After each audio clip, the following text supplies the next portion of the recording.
Hi, my name is Hillary Cohen. I'm the owner of HCO Interiors, and we are located in downtown Basking Ridge. I think my passion for design really started when I was very young, although I didn't know it was a real career option. I wasn't thinking about it in that way. But I knew that I loved to go into my room. I was constantly rearranging my furniture. You know, as you grow up, you deal with different insecurities and, different stresses of becoming a teenager and things like that. So I was always in my space, moving things around, ripping out magazine pages. Vogue was my favorite magazine when I was younger. Anything that inspired me, I would kind of redecorate my space. And it was just a super comforting and fun process for me. In college, I started trying to figure out what my major should be, still really not knowing what I was going to do with my life. But I started looking at the class list, and design classes were the only thing that sounded interesting and exciting to me. Like color theory, lighting design, all of these class descriptions. I thought, I could get out of bed at 8 o'clock on a Friday to go to this class. That would be fun. And that's really how I kind of fell into the major. And so I studied it at George Washington University in Washington, DC. And when I was there, I kept interning for different designers. I was an intern at a marketing department for their design center there. I worked at a commercial design firm. I really just kind of tried out different niches. And I had spent time interning with this woman who owned a very small residential firm in DC. She focused on a lot of Georgetown townhouses. And I just thought this woman was amazing. She was young, she was cool, she had her own company. Just sounded super exciting to me and something that was fun that I could see myself doing when I got older. And that's how I fell into it. I was born and raised in New Jersey. If you would have told me when I was growing up that this is where I would live and have my family, I would not have believed you, but it's a great place to live. It's a nice quality of life. You're a half an hour outside of Manhattan. In my mind, you can't get much better than that. This year has definitely been a little bit of expansion mode here. I am trying to bring on another full-time employee, so that's a big deal for me because we're such a small company. I'm also redoing our website, so we're working on the design of that right now. We have a couple of projects that have been recently finished, so we're working on getting those photographed and up onto the site also. The other thing really for our expansion, the fact that we're in downtown Basking Ridge with this beautiful walkable area with great shops and great restaurants, and the fact that we do have a storefront, I'm really trying to focus on getting our expertise out into the community more. Last month, we hosted a free event here where we talked about playroom design. I paired up with a local home organizer. We, had some wine and cheese. We talked about different ways to organize, different ways to design a play space, all of that kind of super useful information that we could get out into the community. And hopefully we'll be doing more of those as well. Our niche is really the fact that I love balancing kind of two polar opposites when it comes to design.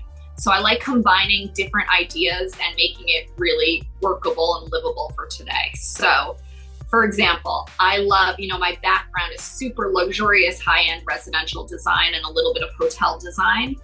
But I live in a, more suburban, almost rural setting in Basking Ridge. So kind of combining that super high-end look and feel with this kind of suburban setting and marrying them together. I think that's kind of a niche that we have worked into, especially, with our New Jersey clients.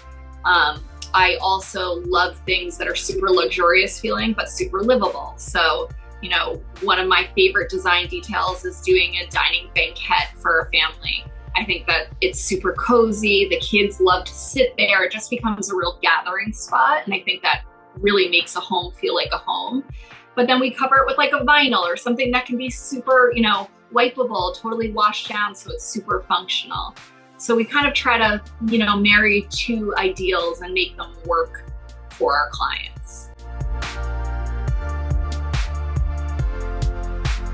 For sure, online shopping, even since I've been in the industry, has completely changed the way things are done. When I first started out, we sent invoices to clients and they didn't have any idea where the item was coming from. They really didn't know that much about what they were purchasing. Now everyone is so much more educated and so much more involved in where they're from, reading online reviews, understanding the quality of things.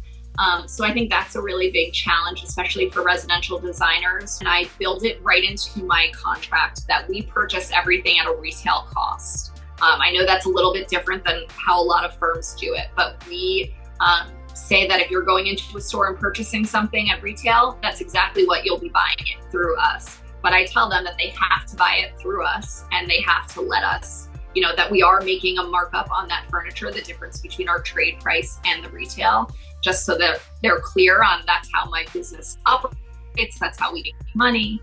And I think for the most part, clients are pretty respectful of that.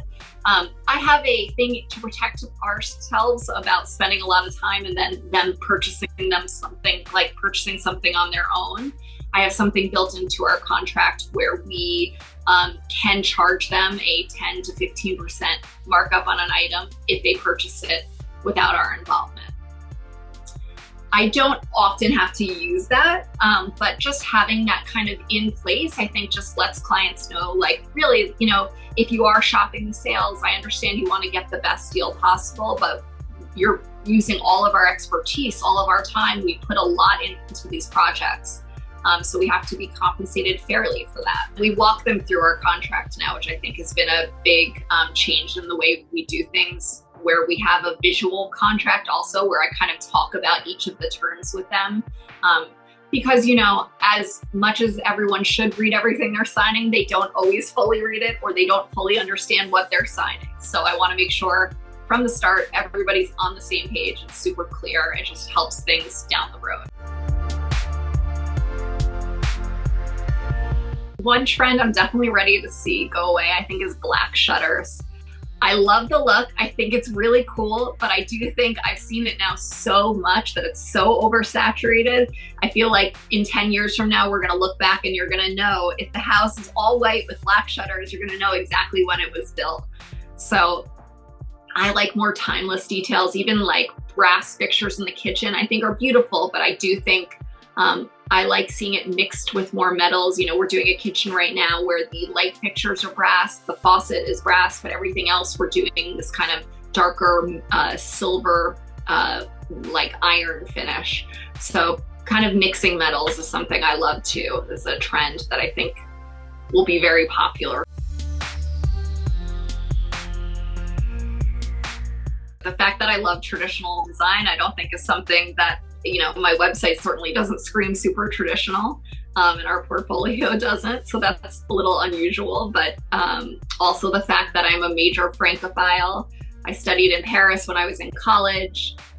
My dream in life would be to retire in the south of France and renovate a farmhouse. I mean, I'm sure, a lot of people have that dream, but that just sounds like heaven on earth to me.